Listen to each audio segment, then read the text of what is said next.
नमस्कार छात्रों, जय हिंद, वंदे मातरम। मैं हूं लोधी सर। स्वागत है आप सभी का फिर से हमारे YouTube channel bright future commerce classes में। छात्रों, आज हम पढ़ेंगे class 12 accountancy financial statement of company. Financial statement वैसे तो हम 11th क्लास में पढ़ चुके हैं, लेकिन अब हम फाइनेंशियल स्टेटमेंट पढ़ने वाले हैं।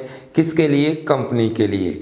तो चलिए स्टार्ट करते हैं चैप्टर जिसका नेम है फाइनेंशियल स्टेटमेंट ऑफ कंपनी। तो हमारा पहला क्वेश्चन आता है, what do mean by financial statement, यानी कि meaning of financial statement. Official पढ़ने से पहले हम इसको थोड़ा सा समझ लें। पहली चीज़ बेटा, आप सभी जानते हैं हमारा इंडियन फाइनेंशियल ईयर कब स्टार्ट होता है? 1 अप्रैल को स्टार्ट होता है। और फाइनेंशियल ईयर क्लोज कब होता है? यस, 31 मार्च को क्लोज होता है। फाइनेंशियल ईयर क्या है? फाइनेंशियल ईयर एक अकाउंटिंग पीरियड है जिसके एंड ऑफ द ईयर हम फाइनल अकाउंट्स प्रिपेयर करते हैं। क्या प्रिपेयर करते हैं? फाइनल अकाउंट प्रिपेयर करते हैं। फाइनल अकाउंट्स को बेटा अपन फाइनेंशियल स्टेटमेंट के नाम से भी जानते हैं। क्या होते हैं हम अभी इस पर डिस्कस करेंगे। तो अब क्या होता है, एक बिजनेसमैन पूरा ईयर बिजनेस करता है। 1 अप्रैल से वो अकाउंटिंग करना स्टार्ट करता है, डिफरेंट टाइप के बिजनेस ट्रांजैक्शन करता है। और ड्यूरिंग द फाइनेंशियल ईयर के बीच में बिजनेसमैन को इतना टाइम नहीं होता कि वो एवरी डे का प्रॉफिट लॉस कैलकुलेट कर सके, बिजनेस के इनकम एक्सपेंसेस को कैलकुलेट कर सके, एसेट्स और लाइबिलिटीज़ को कैलकुलेट कर सके। तो एवरी बिजनेसमैन, चाहे वो कंपनी ऑपरेट करता हो चाहे कोई other business institution, and of the financial year and का मतलब बेटा 31 मार्च को अपने बिजनेस का gross profit loss, net profit loss और बिजनेस की फाइनेंशियल पोजीशन कैलकुलेट करना चाहता है। इस फाइनेंशियल पोजीशन को कैलकुलेट करने के लिए and of the financial year वो एक स्टेटमेंट प्रिपेयर करता है। उसी स्टेटमेंट को बेटा हम क्या कहते हैं? फाइनेंशियल स्टेटमेंट या फाइनल अकाउंट के नाम से जानते हैं। तो कुछ बेसिक फंडामेंटल याद रखना फाइनेंशियल स्टेटमेंट का। पहली चीज़, फाइनेंशियल स्टेटमेंट बेटा हमेशा end of the financial year prepared होते हैं। कब प्रिपेयर्ड होते हैं? End of the financial year. दूसरा matter, according to Indian company act 2013, Indian company act 2013 section 129, financial statement should be true and fair. हर एक कंपनी को जो फाइनेंशियल स्टेटमेंट प्रिपेयर करती है, कंपनी एक्ट 2013 सेक्शन 129 याद रखना बेटा, सेक्शन 129। कंपनी एक्ट कौन सा है? 2013, इसके section 129। Financial statement should be true and fair. कैसा होना चाहिए? ट्रू एंड फेयर होना चाहिए। नेक्स्ट, अब फाइनेंशियल स्टेटमेंट जब हम प्रिपेयर करते हैं तो अकाउंटिंग स्टैंडर्ड के सेक्शन 133, कौन सा सेक्शन बेटा? 133, उसमें प्रिस्क्राइब फॉर्मेट गिवन है। क्या गिवन है? प्रिस्क्राइब फॉर्मेट गिवन है। किसका बेटा? फाइनेंशियल स्टेटमेंट का। तो पहली चीज़ याद रखना, फाइनेंशियल स्टेटमेंट हमेशा कब प्रिपेयर्ड होगा? And of the financial year. दूसरी चीज़, कंपनी एक्ट 2013 सेक्शन 129 के according financial statement should be true and fair. कैसा होना चाहिए? ट्रू होना चाहिए और फेयर होना चाहिए। तीसरा मैटर याद रखना, फाइनेंशियल स्टेटमेंट उसी फॉर्मेट में, उसी प्रिस्क्राइब फॉर्मेट में प्रिपेयर्ड होंगे जो format accounting standard section 33 schedule 3 में गिवन है। कौन से फॉर्मेट बेटा? जो सेक्शन 133 शेड्यूल 3 में गिवन है। और वहाँ पर 2 स्टेटमेंट के फॉर्मेट गिवन है, एक statement of profit loss account और दूसरा स्टेटमेंट ऑफ पोजीशन या फिर बैलेंस शीट। उस पर हम अभी डिस्कस करेंगे। आगे का मैटर, कभी भी बात आ जाए बेटा फाइनेंशियल स्टेटमेंट की, फाइनेंशियल स्टेटमेंट की बात हो रही मतलब 2 स्टेटमेंट की बात हो रही है, एक statement of profit and loss account और स्टेटमेंट ऑफ फाइनेंशियल पोजीशन या बैलेंस शीट। कभी भी आपसे कोई कहता है कि भाई आपका फाइनेंशियल स्टेटमेंट डिस्क्लोज करिए, यस, तो बेटा आप उसे क्या डिस्क्लोज करेंगे? Statement of profit loss account और स्टेटमेंट ऑफ बैलेंस शीट। ये कब प्रिपेयर्ड होता है? And of the financial year किस सेक्शन के अंडर, 129 सेक्शन के अंडर। इसका फॉर्मेट कहाँ गिवन है, अकाउंटिंग स्टैंडर्ड सेक्शन 133 शेड्यूल 3 में फाइनेंशियल स्टेटमेंट के फॉर्मेट गिवन है कि किस फॉर्मेट में ये फाइनेंशियल स्टेटमेंट प्रिपेयर्ड होंगे। फाइनेंशियल स्टेटमेंट डिस्क्लोज क्या करते हैं, तो बेटा बिजनेस का gross profit loss, net profit loss और फाइनेंशियल पोजीशन हमारे फाइनेंशियल स्टेटमेंट डिस्क्लोज करते हैं। इन्हें हम फाइनल अकाउंट भी कहते हैं। कंपनी एक्ट 1956 के अंडर हर एक कंपनी को फाइनेंशियल स्टेटमेंट प्रिपेयर करना मैंडेटरी है, कंपलसरी है। और every year journal annual meeting में, AGM में, एनुअल जर्नल मीटिंग में इस फाइनेंशियल स्टेटमेंट को प्रिपेयर करके शेयर होल्डर और बोर्ड ऑफ डायरेक्टर्स के बिटवीन डिस्क्लोज करना भी कंपलसरी है। किस एक्ट के अंडर बेटा, कंपनी एक्ट 1956। इसमें अमेंडमेंट कब हुआ, 2013। फाइनेंशियल स्टेटमेंट हर एक कंपनी को प्रिपेयर करना क्या है, कंपलसरी है। और उसे जो कंपनी की एनुअल जर्नल मीटिंग होती है AGM, उसमें बोर्ड ऑफ डायरेक्टर और शेयर होल्डर्स के बिटवीन इन स्टेटमेंट को डिस्क्लोज करना भी कंपलसरी है। ये पूरे के पूरे अकाउंटिंग और बिजनेस का एक कुंडली है। बिजनेस का कुंडली का मतलब ये है बेटा कि इसमें जितना भी बिजनेस हम करते हैं पूरा ईयर, पूरे बिजनेस का एक समरी एक ही स्टेटमेंट में डिस्क्लोज होता है। उसी को अपन क्या कहते हैं, फाइनेंशियल स्टेटमेंट। चलिए, ये बेसिक फंडामेंटल था, याद रखिएगा कुछ चीज़ें। अब अपन बुक की बात करते हैं, सीधा एग्जाम के लिए प्रिपेयर करते हैं। पहला क्वेश्चन समझते हैं, meaning of financial statement. Financial statement are refers to those statement which prepared at the end of the financial year. In financial statement included trading account, profit loss account and balance sheet. Financial statement ऐसे statement होते हैं जो end of the financial year prepared होते हैं। इन financial statement में trading account, profit loss account और balance sheet included होता है। आगे आप डिटेल बढ़ाने के लिए लिख सकते हैं, according to company act 2013 financial statement should be true and fair and prepared. ये प्रिपेयर्ड होना चाहिए according to prescribe format section 133 schedule 3 के अकॉर्डिंग। आगे का matter, Indian company act 1956, Indian company act 1956 every company को फाइनेंशियल स्टेटमेंट प्रिपेयर करना क्या होता है बेटा, कंपलसरी होता है। चलिए, तो ये हो गया हमारा मीनिंग। इतनी चीज़ें याद रखना। सेक्शन 129 के अकॉर्डिंग ये स्टेटमेंट कैसे होना चाहिए बेटा, ट्रू एंड फेयर। ये कब प्रिपेयर्ड होते हैं, end of the financial year. Financial year का एंड कब होता है, 31 मार्च को। क्यों प्रिपेयर्ड होते हैं बेटा, ताकि हम बिजनेस का gross profit loss, net profit loss और बैलेंस शीट जान सकें। चलिए स्टार्ट करते हैं। नेक्स्ट क्वेश्चन की हम बात करते हैं। तो अब हमारा आता है फाइनेंशियल स्टेटमेंट का क्लासिफिकेशन। तो फाइनेंशियल स्टेटमेंट का हम क्लासिफिकेशन कर लें। पहला स्टेटमेंट है इनकम स्टेटमेंट, दूसरा हमारा पोजीशन स्टेटमेंट। यानी कि फाइनेंशियल स्टेटमेंट को 2 पार्ट में डिवाइड किया हमने, एक इनकम स्टेटमेंट और दूसरा पोजीशन स्टेटमेंट। इनकम स्टेटमेंट को बेटा हम कहते हैं स्टेटमेंट ऑफ, क्या कहते हैं, statement of profit loss account, profit and loss account. ये शॉर्ट में लिखा, आप पूरा लिख सकते हैं।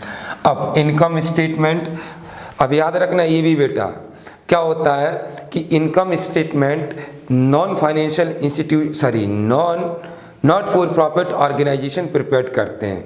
मतलब statement of profit loss account ऐसे इंस्टीट्यूशन, ऐसी कंपनियां प्रिपेयर करेंगी जो कंपनियां जिनका प्राइमरी पर्पस क्या है, प्रॉफिट अर्न करना है, ठीक है, यानी कि ट्रेडिंग ऑर्गेनाइजेशन। और इनकम स्टेटमेंट ऐसी कंपनियां, ऐसे इंस्टीट्यूशन प्रिपेयर करते हैं जिनका पर्पस प्रॉफिट अर्न करना नहीं होता, बल्कि सोशल वेलफेयर या फिलैंथ्रोपिक एक्टिविटी प्रोवाइड करना होता है। याद रखिएगा, statement of profit loss account सिर्फ वही कंपनियां बनाती हैं जिनका मोटिव प्रॉफिट अर्न करना होता है, जो प्रॉफिट अर्न करने के लिए सेटअप की गई हैं। जबकि नॉट फॉर प्रॉफिट ऑर्गेनाइजेशन क्या बनाते हैं, इनकम स्टेटमेंट। हालांकि बैलेंस शीट एवरी टाइप के इंस्टीट्यूशन के लिए कंपलसरी होती है, चाहे वो कंपनी प्रॉफिट मोटिव की हो और चाहे वो प्रॉफिट अर्न ना करती हो। तो चलिए स्टार्ट करते हैं।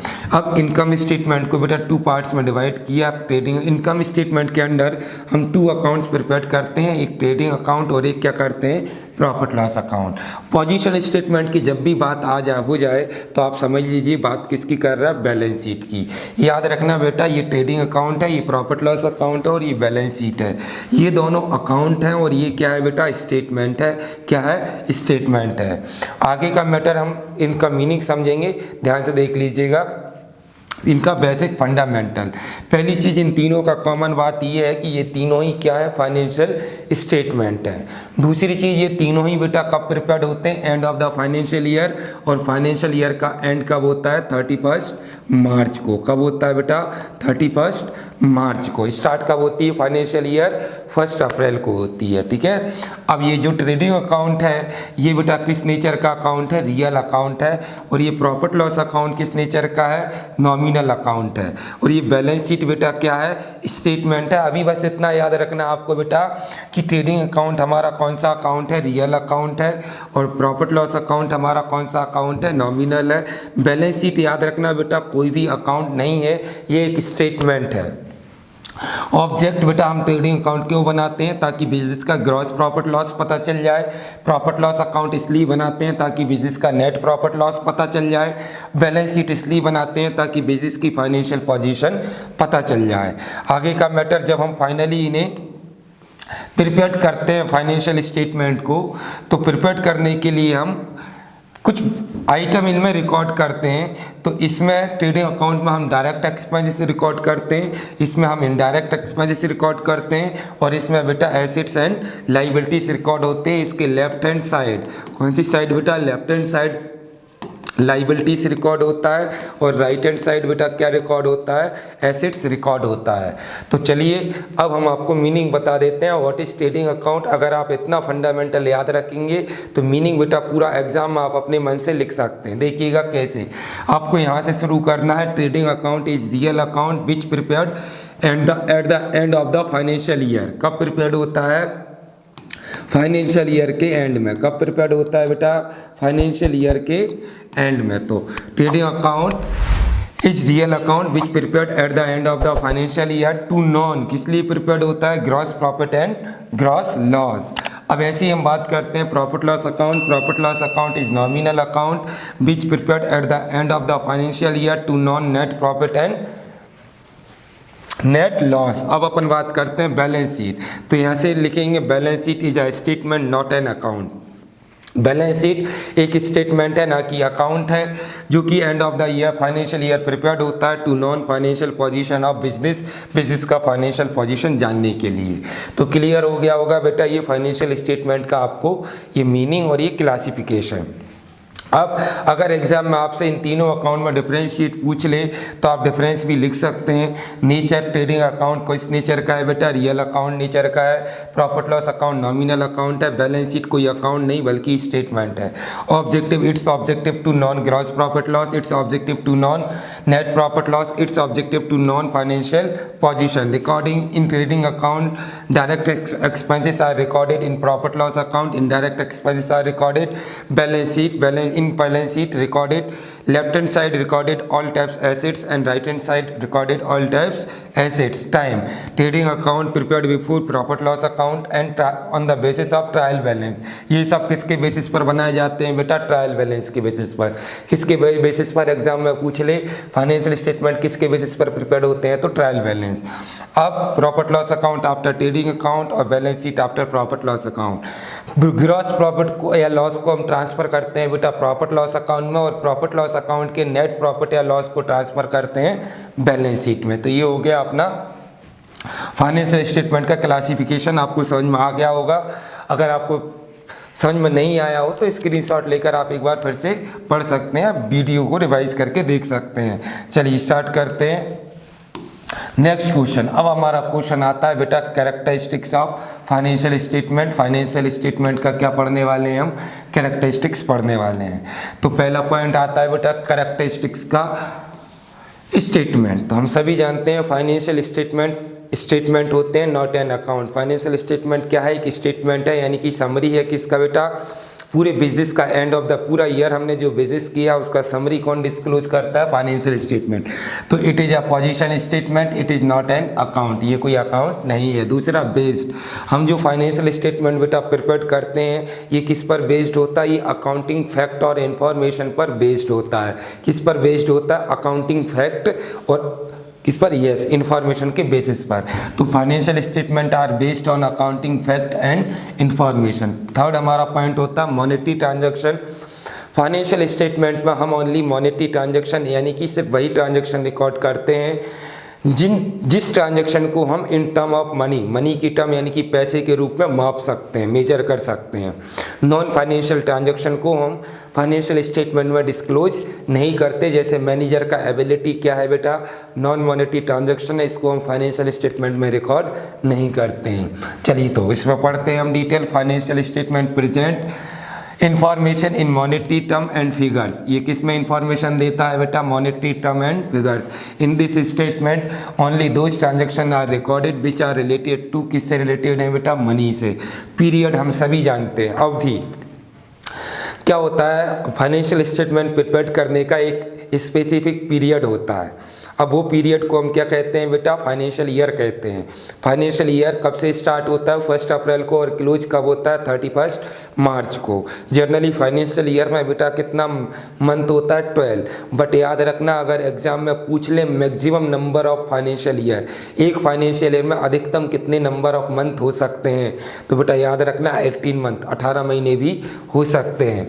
पीरियड, तो पीरियड का मतलब हमें ये बताना है कि स्टेटमेंट कब प्रिपेयर करना है। Financial statement are prepared for a specific period, it is prepared at the end of the financial year. Next point आता है फाइनल रिजल्ट। जो फाइनेंशियल स्टेटमेंट है बेटा वो बिजनेस का फाइनल रिजल्ट डिस्क्लोज करते हैं। फाइनल रिजल्ट मतलब yes, and of the year ये बताते हैं कि बिजनेस को कितना प्रॉफिट हुआ, कितना लॉस हुआ और बिजनेस का फाइनेंशियल पोजीशन क्या है। अगला हमारा पॉइंट आता है information. Financial statement provide information about profitability of the organisation and liabilities and assets of the business. ये स्टेटमेंट बिजनेस की प्रॉफिटेबिलिटी का मतलब होता है बेटा लाभ कमाने की क्षमता। प्रॉफिटेबिलिटी को डिस्क्लोज करता है और यही स्टेटमेंट बिजनेस का एसेट्स एंड लायबिलिटीज डिस्क्लोज करता है। तो ये हो गया बेटा कैरेक्टरिस्टिक्स ऑफ हमारा फाइनेंशियल स्टेटमेंट। क्लियर हो गया होगा आपको। चलिए नेक्स्ट क्वेश्चन की हम बात करते हैं। Objectives of financial statement. जब भी ऑब्जेक्टिव आ जाए बेटा किसी भी सब्जेक्ट का, ऑब्जेक्टिव का मतलब होता क्यों, हम इसे क्यों बना रहे हैं, इसको बनाने का पर्पस, उद्देश्य क्या है, तो वही हमें ऑब्जेक्टिव है। तो हम सभी जानते हैं हम financial statement and of the year बनाते हैं। और क्यों बनाते हैं बेटा? ताकि बिजनेस का ग्रॉस प्रॉफिट लॉस का पता चल जाए, बिजनेस के नेट प्रॉफिट लॉस का पता चल जाए, बिजनेस की फाइनेंशियल पोजीशन का पता चल जाए और हम कंपैरेटिव स्टडी कर सकें। कंपैरेटिव स्टडी मतलब 2 फर्म्स को और 2 ईयर्स के डाटा को कंपेयर करके हम एनालिसिस करके और बिजनेस के डिसीजन ले सकें। इसलिए हम क्या प्रिपेयर करते हैं बेटा? फाइनेंशियल स्टेटमेंट प्रिपेयर करते हैं। तो following the objective of financial statement, पहला पॉइंट है बेटा to know gross profit loss. Financial statement given knowledge about gross profit and gross loss of the business. Financial statement business की gross profit loss को disclose करता है। Gross profit का मतलब होता है बेटा एग्रीगेट प्रॉफिट, टोटल प्रॉफिट जिसमें से हमने इनडायरेक्ट एक्सपेंसेस को माइनस ना किया हो। नेट प्रॉफिट वो प्रॉफिट होता है जब हम ग्रॉस प्रॉफिट में से इनडायरेक्ट एक्सपेंसेस को माइनस कर दें तो बेटा वो कौन सा प्रॉफिट होता है? Net profit. वैसे आप 11th में इतना टर्म तो पढ़ ही चुके होंगे। तो to know net profit and loss, financial statement business के नेट प्रॉफिट लॉस को डिस्क्लोज करता है। To know financial position, financial statement business की फाइनेंशियल पोजीशन यानी कि एसेट्स और लायबिलिटीज के बारे में जानकारी देता है। Help in comparative analysis on the basis of this statement. Comparative analysis of financial condition of business for 2 periods can be done. हम क्या करते हैं? 2 years के डाटा को आपस में इजीली कंपेयर कर सकते हैं और एनालिसिस करके समरी कैलकुलेट करके बिजनेस के फाइनेंशियल डिसीजन ले सकते हैं। लेकिन ये सब बेटा किसके बेसिस पर पॉसिबल है? Financial statement. याद रखिएगा फाइनेंशियल स्टेटमेंट बिजनेस का एक पूरा का पूरा समरी है। मतलब पूरी साल का हमने जो ट्रांजैक्शन किया है उसका सबका समरी क्या है? Financial statement. ये कंपनी का एक बहुत ही ज़्यादा इम्पोर्टेंट यूजेबल डॉक्यूमेंट होता है, याद रखिएगा। Effective use of resources, they give important, financial statement give important information about the available and expected resources of the business organisation. ये हमें इंफॉर्मेशन देता है कि बिजनेस में कौन कौन से फाइनेंशियल रिसोर्सेज अवेलेबल हैं, जिसके बेसिस पर हम उन रिसोर्सेज का इफेक्टिव यूटिलाइजेशन कर सकते हैं। तो बेटा ये हमारे क्या हो गए, ऑब्जेक्टिव ऑफ फाइनेंशियल स्टेटमेंट हो गए हैं, आपको क्लियर हो गए होंगे। चलिए तो स्टार्ट करते हैं नेक्स्ट क्वेश्चन की। अगला क्वेश्चन हमारा आता है importance of business, importance of financial statement. Importance पढ़ने से पहले हम समझ लें कि ये होता क्या है। इम्पोर्टेंस का मतलब है बेटा एडवांटेज, इसी को हम सिग्निफिकेंस भी कहते हैं। एडवांटेज मतलब फाइनेंशियल स्टेटमेंट बनाने के हमें क्या प्रॉफिट होंगे, क्या एडवांटेज होंगे, क्या मेरिट्स होंगे, क्या लाभ होंगे। अब क्या होता है बेटा, पहले इम्पोर्टेंस पढ़ने से पहले थोड़ा सा हम बेसिक और बता दें आपको कि बिजनेस में जो भी हम अकाउंटिंग करते हैं, चाहे वो फाइनल अकाउंट्स हो चाहे अदर अकाउंटिंग हो, फाइनल अकाउंट्स के प्रिपेयर तो करता है बेटा अकाउंटेंट, बिजनेस का पूरा समरी कैलकुलेट करता है। लेकिन याद रखना फाइनल अकाउंट का डिफरेंट टाइप का यूजर होता है। यूजर्स को हमने 2 पार्ट्स में डिवाइड किया है, एक इंटरनल यूजर और एक एक्सटर्नल यूजर। तो डिफरेंट टाइप के यूजर्स को अपने अपने फेवर के लिए फाइनेंशियल स्टेटमेंट का अपने आप में ही कुछ इंपॉर्टेंस होता है। अब इंटरनल यूजर में कौन आता है बेटा, board of directors, share holders, company का ऑनर, कंपनी का मैनेजिंग डायरेक्टर, कंपनी का सीईओ, ये सब बेटा कौन से यूजर हैं, इंटरनल यूजर हैं। अच्छा बताइए एम्प्लॉय कौन सा यूजर है? नहीं बेटा, सुनने में ऐसा लगता है कि एम्प्लॉय इंटरनल यूजर है, लेकिन एम्प्लॉय जो है वो कौन सा यूजर है, यस एक्सटर्नल यूजर है। कौन सा यूजर है, एक्सटर्नल, उपयोग करता है ना, यूजर मतलब उपयोग करता। अब एक्सटर्नल यूजर और कौन होता है, गवर्नमेंट हमारा कौन सा यूजर है, एक्सटर्नल यूजर है। सप्लायर हमारे कौन से यूजर हैं, एक्सटर्नल यूजर हैं। क्रेडिटर हमारे कौन से यूजर हैं, एक्सटर्नल यूजर हैं। बैंक हमारे कौन से यूजर हैं, एक्सटर्नल यूजर हैं। तो जो इंस्टीट्यूशन के मैनेजमेंट का पार्ट है वो इंटरनल यूजर है, जो मैनेजमेंट का पार्ट नहीं है वो कौन है, एक्सटर्नल यूजर है। अब सबको अपना अपना प्रॉफिट, अपने अपने जो भी उनका पर्सनल इंटरेस्ट होता है उसके हिसाब से वो फाइनेंशियल स्टेटमेंट का इम्पोर्टेंस समझ लेते हैं। तो यहाँ पर हमने यूजर्स के बेसिस पर क्लासीफाई किया है। इम्पोर्टेंस फॉर किसके लिए बेटा, शेयर होल्डर्स के लिए। इम्पोर्टेंस फॉर किसके लिए, डिबेंचर होल्डर्स। इम्पोर्टेंस फॉर किसके लिए, एम्प्लॉय। इम्पोर्टेंस फॉर किसके लिए, बैंकर्स और गवर्नमेंट। हम जानते हैं शेयर होल्डर कंपनी के कौन है, actual owner. Debenture holder company के कौन है, क्रेडिटर, वो व्यक्ति जिसने कंपनी को लोन दिया है। एम्प्लॉय कंपनी के कौन है, वर्कर। बैंकर्स वो इंस्टीट्यूशन जो हमें लोन देंगे। गवर्नमेंट वो सिस्टम जो हमसे टैक्स लेगा, हम पर कंट्रोल करेगा, रूल्स रेगुलेशन बनाएगा, एडमिनिस्ट्रेशन। तो अब इन सब के लिए बेटा क्या है, फाइनेंशियल स्टेटमेंट का कुछ ना कुछ इम्पोर्टेंस है। क्या इम्पोर्टेंस है, चलिए देखते हैं। पहला पॉइंट क्या लिखा है, इम्पोर्टेंस फॉर शेयर होल्डर। देखिएगा शेयर होल्डर कंपनी के एक्चुअल ऑनर होते हैं और उनका इंटरेस्ट हमेशा प्रॉफिट में होता है। किस में होता है बेटा, प्रॉफिट में होता है। और कंपनी की प्रॉफिटेबिलिटी क्या डिस्क्लोज करते हैं, फाइनेंशियल स्टेटमेंट। तो शेयर होल्डर्स को फाइनेंशियल स्टेटमेंट के बेसिस पर कंपनी की प्रॉफिटेबिलिटी, लाभ कमाने की क्षमता का पता चल जाता है, जिससे वो इन्वेस्टमेंट्स के अबाउट डिसीजन लेते हैं। इंपॉर्टेंट तो लिखा भी है बेटा, equity shareholder are real owner of the company. From the financial statement shareholder gain information about profitability of the company. और शेयर होल्डर्स को कंपनी की प्रॉफिटेबिलिटी का पता चल जाता है। और आगे आप चाहें तो लिख लें, जिसके बेसिस पर शेयर होल्डर कंपनी में इन्वेस्ट करने का, यानी कि इन्वेस्टमेंट के अबाउट डिसीजन टेकन करता है। For debenture holder divide. अब डिबेंचर होल्डर बेटा कौन है, याद रखना क्रेडिटर है, मतलब जो लोन दे रहा है। और कोई भी व्यक्ति जब कंपनी को लोन देता है, डिबेंचर परचेज करता है, तो पहले वो कंपनी की सॉल्वेंसी कैपेसिटी देखता है। कौन सी कैपेसिटी बेटा, सॉल्वेंसी। सॉल्वेंसी कैपेसिटी का मतलब होता है कंपनी का लॉन्ग टर्म लाइबिलिटीज पे करने का कैपेसिटी। यस चलिए, तो डिबेंचर होल्डर्स के लिए प्रॉफिट क्या है, why the analysis of financial statement of the company debenture holder gain information about long term solvency of the company. Company की लॉन्ग टर्म सॉल्वेंसी का इस डिबेंचर होल्डर्स को पता चल जाता है। For employees, economic interest of employees is linked to the growth of the organisation. Employees का economy profit किस पर डिपेंड होता है बेटा, किससे लिंक होता है, कंपनी की ग्रोथ से। एम्प्लॉय की सैलरी बोनस तभी बढ़ेगा जब कंपनी का प्रॉफिटेबिलिटी बढ़ेगा। तो ये इन्फॉर्मेशन एम्प्लॉय को कहाँ से पता चलती है, प्रॉफिटेबिलिटी से। कहाँ से पता चलती है, प्रॉफिटेबिलिटी। किसकी प्रॉफिटेबिलिटी, कंपनी की, जिसके बेसिस पर एम्प्लॉयज़ की सैलरी बोनस एक्सेट्रा इंक्रीज होता है। Bank and financial institution provide loan and credit facility to the business.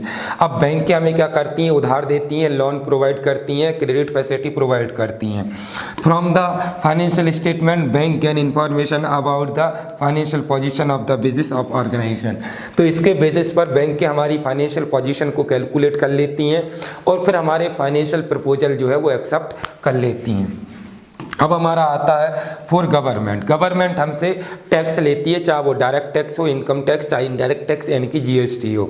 तो on the basis of financial statement और government decides about the various taxes like क्या बेटा, income tax और GST etcetera. तो ये होगा बेटा एडवांटेज और इम्पोर्टेंस ऑफ फाइनेंशियल स्टेटमेंट। चलिए अगला क्वेश्चन हमारा आता है limitation of financial statement. Limitation का मतलब है बेटा जो काम फाइनेंशियल स्टेटमेंट जो इन्फॉर्मेशन डिस्क्लोज नहीं करते, यानी कि डीमेरिट्स।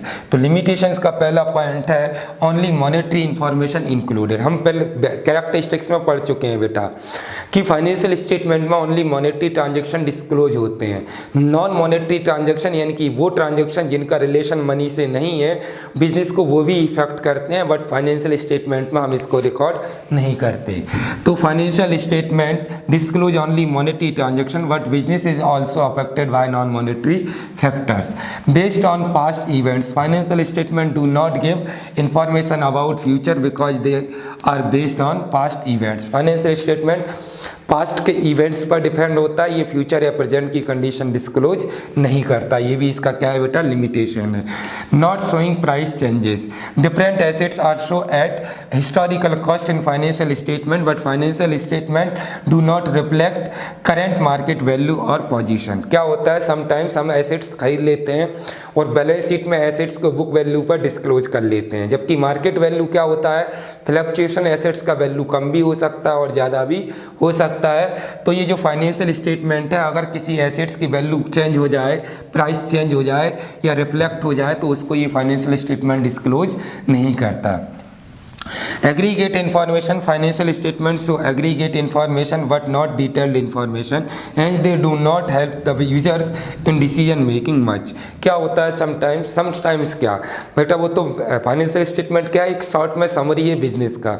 तो ये हमें एग्रीगेट इन्फॉर्मेशन तो दे देता है कि बिजनेस में इतना एसेट्स, इतना लाइबिलिटीज, इतना डेटर, इतना क्रेडिटर, इतना प्रॉफिट, इतना लॉस, इतना परचेस और इतना सेल्स, इनकम, एक्सपेंसेस, बट ये बेटा डिटेल्ड इन्फॉर्मेशन नहीं देता। अब ये एग्रीगेट और डिटेल इन्फॉर्मेशन क्या है, जैसे मान लीजिएगा बैलेंस शीट में लिखा हुआ क्रेडिटर्स। क्या लिखा है बेटा, क्रेडिटर्स लिखा है। क्या लिखा है, क्रेडिटर्स। अब क्रेडिटर्स लिखा है 1 करोड़ रुपीस। अब ये तो बता रहा है बैलेंस शीट में क्रेडिटर्स हैं ये 1 करोड़ रुपीस। अब क्रेडिटर्स हैं लेकिन कोई एक पर्सन तो है नहीं, ये अलग अलग क्रेडिटर होंगे। तो ये बेटा एग्रीगेट तो बता रहा है कि हमारे पास टोटल क्रेडिटर 1 करोड़ के हैं, लेकिन डिटेल्ड इन्फॉर्मेशन नहीं दे रहा है कि वो क्रेडिटर कौन कौन है। तो फाइनेंशियल स्टेटमेंट का ये लिमिटेशन है कि ये क्या बता देता है, ये हमें एग्रीगेट इन्फॉर्मेशन यानी कि पूरी एक साथ जानकारी तो दे देता है, टोटल जानकारी, लेकिन ये डिटेल्ड इन्फॉर्मेशन नहीं देता।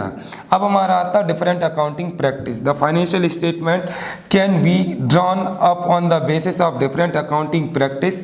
For example depreciation can be charge either on straight line method और on written down value method. ये भी एक लिमिटेशन है बेटा। क्या होता है, फाइनेंशियल स्टेटमेंट हम प्रिपेयर करने के लिए हमारे पास अकाउंटिंग डिफरेंट प्रैक्टिसेस मेथड होते हैं, अकाउंटिंग के डिफरेंट प्रैक्टिसेस मेथड होते हैं। और ये अकाउंटिंग का एक डिसएडवांटेज है, अगर हम मेथड चेंज कर दें तो रिजल्ट भी समटाइम्स क्या हो जाते हैं, चेंज। जैसे मान लीजिएगा हम डेप्रीशिएशन अगर स्ट्रेट लाइन मेथड से चार्ज कर दें तो कुछ और रिजल्ट होगा, और रिटर्न डाउन वैल्यू मेथड से चार्ज कर दें तो रिजल्ट कुछ और होगा। तो ये बेटा हो गई लिमिटेशन ऑफ फाइनेंशियल स्टेटमेंट। अगला हमारा क्वेश्चन आता है बेटा qualities of good financial statement, एक अच्छा फाइनेंशियल स्टेटमेंट कैसा होना चाहिए? तो एक अच्छे फाइनेंशियल स्टेटमेंट में ये क्वालिटी हो simplicity, information and fact disclose in financial statement should be simple to understandable, आसान तरीके से उसको डिस्क्लोज करना चाहिए, किसको बेटा? इंफॉर्मेशन को, ताकि उसे आसानी से समझनी हो। कंप्लीटनेस, यानी कि फाइनेंशियल स्टेटमेंट कंप्लीट हो, इनकम्प्लीट इंफॉर्मेशन डिस्क्लोज ना हो। Financial statement should have quality of completeness, it should not be incomplete, ये कंप्लीट नहीं होने चाहिए। Understandability, format of financial statements should be so easy and understandable. Timely financial statement should B soon available after the end of the financial period, मतलब जब financial year का and हो तभी ये अवेलेबल होना चाहिए। कौन से? अच्छे फाइनेंशियल स्टेटमेंट।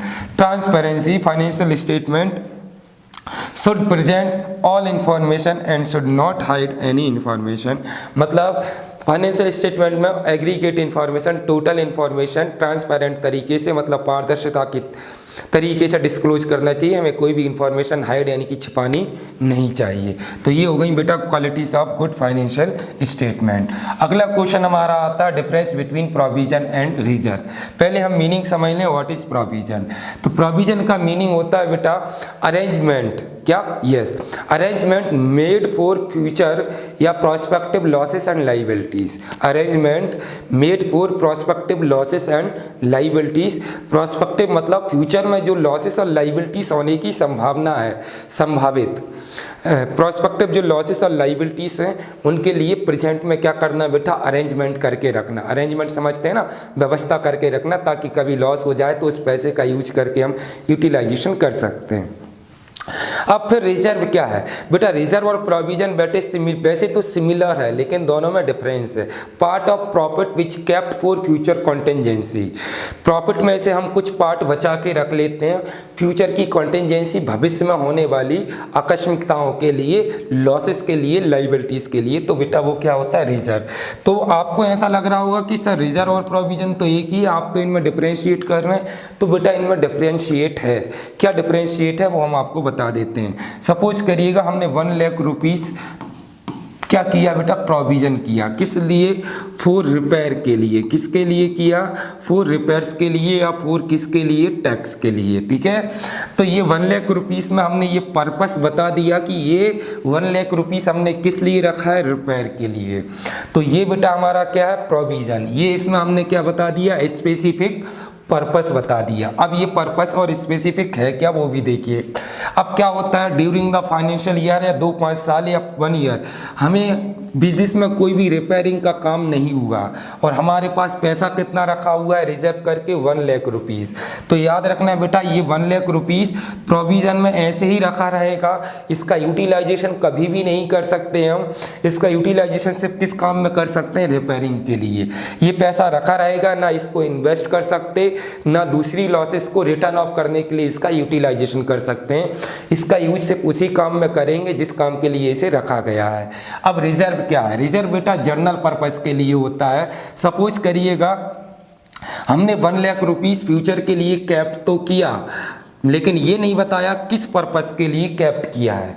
किस पर्पस के लिए कैप्ट किया है बताया ही नहीं। अब हम चाहें तो इसके समोसे कचौड़ी खा जाए, कोई फर्क नहीं पड़ता। क्यों नहीं पड़ता? क्योंकि यहाँ पर कोई स्पेसिफिक पर्पस है ही नहीं। यानी कि रिजर्व भी फ्यूचर के लिए है, लेकिन इसका यूटिलाइजेशन कहीं भी कर सकते हैं। किसी भी लॉसेस को रिटर्न ऑफ करने के लिए कर सकते हैं, किसी भी लाइबिलिटीज को रिटर्न ऑफ करने के लिए कर सकते हैं। याद रखना रिजर्व को हम चाहें तो आउटसाइड इन्वेस्टमेंट में इन्वेस्ट भी कर सकते हैं। ये जर्नल पर्पस के लिए होता है। तो चलिए स्टार्ट करते हैं हम डिफरेंस बिटवीन। तो पहला पॉइंट आता है बेटा purpose. Provision is create for specific purpose, ये स्पेसिफिक पर्पस के लिए क्रिएट होता है। Reserve create for general purpose. दूसरा पॉइंट आता है use, it is used to meet the specific loss for which it is created. ये सिर्फ उसी लॉस के लिए यूज करते हैं जिसके लिए इसे क्रिएट किया गया है। It is use for meeting any future losses. इसका यूज हम किसी भी लॉस को फुलफिल करने के लिए, रिटर्न ऑफ करने के लिए कर सकते हैं। Compulsion, it is compulsory to each company. Provision create करना बेटा क्या है? कंपनी के लिए कंपल्सरी है। रिजर्व इज ऑप्शनल, ये क्या है? ऑप्शनल है। ये कंपनी तभी क्रिएट करेगी जब कंपनी को प्रॉफिट होगा। वो भी क्या है बेटा? वॉलंटरी है। क्या है? वॉलंटरी। अब हमारा आता है investment. It can not invested in outside of the business, इसे हम बिजनेस में आउटसाइड इन्वेस्ट नहीं कर सकते। It can be invested outside, मतलब इसे हम कहीं भी पैसा रखा है फिर भी कहीं इन्वेस्ट नहीं कर सकते, इसको हम कहीं भी इन्वेस्ट कर सकते हैं। इसके बाद अकाउंटिंग, ध्यान दीजिएगा यहाँ पर एग्जाम में ही पूछ लेता है। Provision recorded in debit side, याद रखना प्रोविजन कौन सी साइड रिकॉर्ड हो रहा है बेटा, डेबिट साइड, लेकिन कौन से अकाउंट के, प्रॉफिट लॉस अकाउंट के। और याद रखना रिजर्व भी कहाँ रिकॉर्ड हो रहा है, डेबिट साइड, लेकिन कौन से अकाउंट के, प्रॉफिट लॉस अप्रोप्रिएशन अकाउंट के, कौन से अकाउंट के, प्रॉफिट लॉस अप्रोप्रिएशन अकाउंट के। तो ये हो गया बेटा difference between provision and reserve. चलिए नेक्स्ट क्वेश्चन की हम बात करते हैं। लास्ट क्वेश्चन आता है हमारा इस चैप्टर का। अब हमने फाइनेंशियल स्टेटमेंट पढ़ा था, statement of profit loss account, और जब हम बैलेंस शीट बनाते हैं तो बैलेंस शीट में बेटा 2 आइटम रिकॉर्ड होते हैं, एसेट्स और लाइबिलिटीज। तो यहाँ पर इस क्वेश्चन में हमें क्या बताना है, एसेट्स बताना है और लाइबिलिटीज। क्या बताना है, लाइबिलिटी साइड के आइटम बताना है। क्या बताना है, लाइबिलिटी साइड के 5 आइटम। तो लाइबिलिटीज में सबसे पहले तो हम क्या रिकॉर्ड करते हैं, शेयर कैपिटल। जो कैपिटल शेयर इशू करके पब्लिक से कंपनी रेज करती है वही क्या होती है बेटा, शेयर कैपिटल होती है। तो यहाँ पर लिखा है share capital means that amount which is receive on shares issue to the public. In share capital include both equity share and preference share capital. दूसरा हमारा लाइबिलिटी साइड का आइटम होता है बेटा non current liabilities. Non current liabilities को बेटा हम long term liabilities कहते हैं, यानी कि जो लाइबिलिटीज करेंट नहीं है, जिसका पेमेंट आफ्टर 5 और मोर ईयर्स में करना है। तो liabilities which is not a current liabilities is called बेटा non current liabilities. In other words non current liabilities which is settled after 5 और मोर ईयर फॉलोइंग इंक्लूडेड, ये सारे के सारे बेटा क्या हैं, लॉन्ग टर्म लाइबिलिटीज हैं। लॉन्ग टर्म बोरोइंग, लंबे समय के लिए किसी से उधार लेना, deferred tax liabilities, other long term liabilities, long term provision, ये सब बेटा लॉन्ग टर्म लाइबिलिटीज है। अब डेफर्ड टैक्स समझ लीजिए लाइबिलिटीज क्या होता है। डेफर्ड टैक्स लाइबिलिटीज क्या होता है बेटा, समटाइम्स क्या होता है, हम अकाउंटिंग इनकम, कौन सा इनकम बेटा, अकाउंटिंग इनकम लेस देन कर देते हैं, अकाउंटिंग इनकम लेस देन कर देते हैं, क्या कर देते हैं, लेस देन कर देते हैं, किससे, टैक्सेबल इनकम से, किससे, टैक्सेबल इनकम से। तो क्या होता है कि बिजनेसमैन ने जो टैक्स पे किया है वो अकाउंटिंग इनकम पर किया है, और जब गवर्नमेंट ऑडिट करती है तो ऑडिट में गवर्नमेंट को पता चलता है कि अकाउंटिंग इनकम कम था और टैक्सेबल इनकम क्या था बेटा, ज़्यादा था। अकाउंटिंग इनकम लेस देन है किससे, टैक्सेबल इनकम से, यानी कि टैक्सेबल इनकम ज़्यादा थी और अकाउंटिंग इनकम कम थी, और हमने अकाउंटिंग इनकम के बेसिस पर क्या पे कर दिया, टैक्स। तो गवर्नमेंट हमसे कहती है कि भाई आपकी टैक्सेबल इनकम ज़्यादा है और आपने अकाउंटिंग इनकम पर टैक्स चुका दिया, तो अब आप एक काम करिए, जो डिफरेंस ऑफ अमाउंट है उसको और पे कर दीजिए। तो उसी को बेटा अपन क्या कहते हैं, डेफर्ड लाइबिलिटीज़। अब current liabilities, According to Schedule 3rd of a Company Act 2013, the following liabilities to be settled which 12 months are called current liabilities. Current liabilities में ये सारी चीज़ें बेटा इंक्लूड होती हैं, short term borrowing, trade payable, other liabilities, overdraft, loan from other parties etcetera. तो ये होगा बेटा वो आइटम जो हम लाइबिलिटी साइड रिकॉर्ड करेंगे। अब हम बात करते हैं एसेट साइड के आइटम, यानी कि लास्ट टॉपिक इस चैप्टर का। तो पहला पॉइंट है non current assets. The assets which are for more than 1 year are called non current assets. These are called fixed assets. The following included: fixed assets, non current assets, deferred assets, long term loans and advance, other non current assets.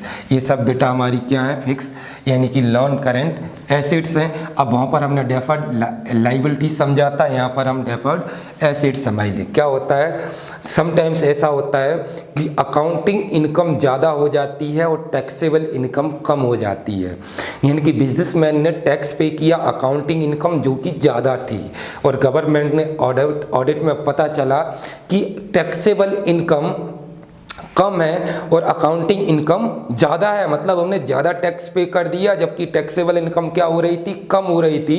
तो अब government उस taxable income जो कम है, जो difference है, वो tax हमें क्या करेगी बेटा, वापस करेगी। उसी को अपन क्या कहते हैं, deferred tax assets. Current assets सभी जानते हैं, current assets refer the those assets which are kept for 1 year और less than 1 year, these include the, ये सब बेटा हमारी कौन सी एसेट्स हैं, current assets. Cash, bank, debtor, bills receivable, ये सब के सब हमारी क्या होती हैं, करेंट एसेट्स होती हैं। तो ये फाइनेंशियल स्टेटमेंट बेटा हमारा कंप्लीट हो चुका है। वीडियो पसंद आया हो तो लाइक कर लें। अगली वीडियो को देखने के लिए चैनल को सब्सक्राइब कर लें ताकि आपके पास नोटिफिकेशन आ जाए। जय हिंद, जय भारत।